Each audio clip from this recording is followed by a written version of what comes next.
মাছ খেতে যারা খুবই পছন্দ করেন আজকে আমি তাদের জন্য মাছের এই মজার রেসিপিটি শেয়ার করছি। শীতের পেঁয়াজ কলি দিয়ে এই রেসিপিটা একবার হলো বাড়িতে তৈরি করতে পারেন। বানাতে খুব বেশি উপকরণ লাগে না, ঘরোয়া উপকরণ দিয়ে আপনি এটাকে তৈরি করতে পারবেন। মাছের রেসিপিটি তৈরি করার জন্য এখানে আমি 4 পিস কাতলা মাছ ভালো করে ধুয়ে তারপর জলটাকে ঝরিয়ে নিয়েছি। মাছের আঁশটা তুলে নেওয়ার পর পকেটের মতো যে ফাঁকা অংশটা থাকে যতটা সম্ভব আমি কাঁচি দিয়ে ফেলে দিয়েছি। তারপর লেবুর রস দিয়ে খুব ভালো করে ধুয়ে নিয়েছি, এতে করে মাছের আষ্টে গন্ধটা চলে যাবে। এখন মাছগুলোকে আমি মেরিনেট করে নিব। তার জন্য দিয়ে দিচ্ছি লবণ আর হলুদের গুঁড়ো দিয়ে ভালো করে মেখে মাছগুলোকে আমি 10 মিনিটের জন্য রেখে দিব। ভাজার জন্য প্যানে পরিমাণ মতো তেল দিয়ে তেলটাকে খুব ভালো করে গরম করে নিচ্ছি। তেলটা খুব ভালো মতো গরম হয়ে গিয়েছে, এবার সামান্য পরিমাণ লবণ তেলের সাথে ভালো করে মিশিয়ে নিচ্ছি। এভাবে মাছ ভাজার সময় সামান্য পরিমাণ লবণ দিয়ে দিলে মাছটার প্যানের গায়ে লেগে যাবে না। এখন মাছগুলো এই গরম তেলের মধ্যে ভেজে নিচ্ছি। ঝোলে আপনি যেরকম মাছ ভাজা খেতে পছন্দ করেন তেমন করে মাছগুলোকে ভেজে নিতে হবে। দুই পাশে মাছগুলোকে ভেজে নেওয়ার পর এবার মাছগুলোকে আমি তেল থেকে তুলে নিচ্ছি। এবার এই মাছ ভাজা তেলে 2টি মাঝারি সাইজের আলু লবণ আর হলুদ দিয়ে ভেজে নিচ্ছি। আলু ভেজে নেওয়ার পর এবারে একই তেলে ফোড়নের জন্য আধা চা চামচ কালো জিরে দিয়ে দিচ্ছি। 30 সেকেন্ডের মতো কালো জিরাটাকে ভেজে নেওয়ার পর এর মধ্যে আধা কাপ পেঁয়াজ কুচি দিয়ে পেঁয়াজটাকে ভেজে নিচ্ছি।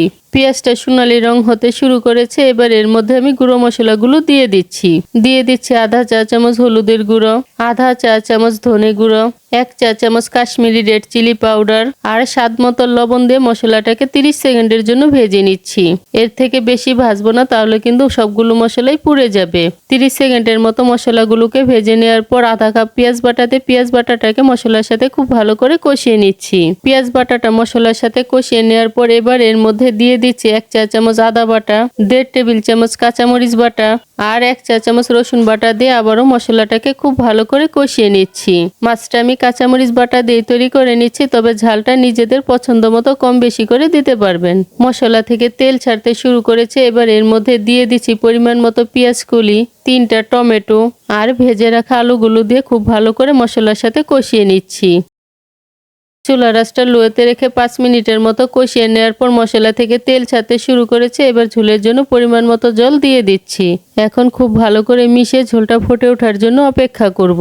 ঝোলটা ভালো মতো ফুটে উঠেছে, এবার ভেজে রাখা মাছগুলো এই ঝোলের মধ্যে দিয়ে দিচ্ছি। তারপর ঢাকনা দিয়ে মিডিয়াম আঁচে 5 মিনিটের জন্য ঢেকে রাখবো। 5 মিনিট ঢেকে রাখার পর মাছগুলোকে উল্টে দিব, তারপর আবারও 5 মিনিটের জন্য রেখে দিব। 5 মিনিট ঢেকে রাখার পর ঢাকনাটা আমি তুলে নিয়েছি আর এর উপর দিয়ে দিচ্ছি কিছু আস্ত কাঁচামরিচ। তারপর শীতের কিছু ফ্রেশ ধনেপাতা কুচি ছড়ে 5 মিনিট স্ট্যান্ডিং টাইমে রেখে নামিয়ে নিচ্ছি। শীতের সবজি পেঁয়াজ কলি দিয়ে আজকের এই কাতলা মাছের রেসিপিটি কেমন হয়েছে জানাতে কিন্তু ভুলবেন না। রেসিপিটি যদি ভালো লেগে থাকে তাহলে আমার চ্যানেলটিকে সাবস্ক্রাইব করে পাশে থাকা বেল আইকনে প্রেস করতে ভুলবেন না। এতে করে আমি যে নতুন নতুন ভিডিও আপলোড করব সবার আগে নোটিফিকেশন আপনি পেয়ে যাবেন। আজকের মতো এখানেই বিদায় নিচ্ছি, দেখা হচ্ছে পরবর্তী নতুন কোনো রেসিপিতে।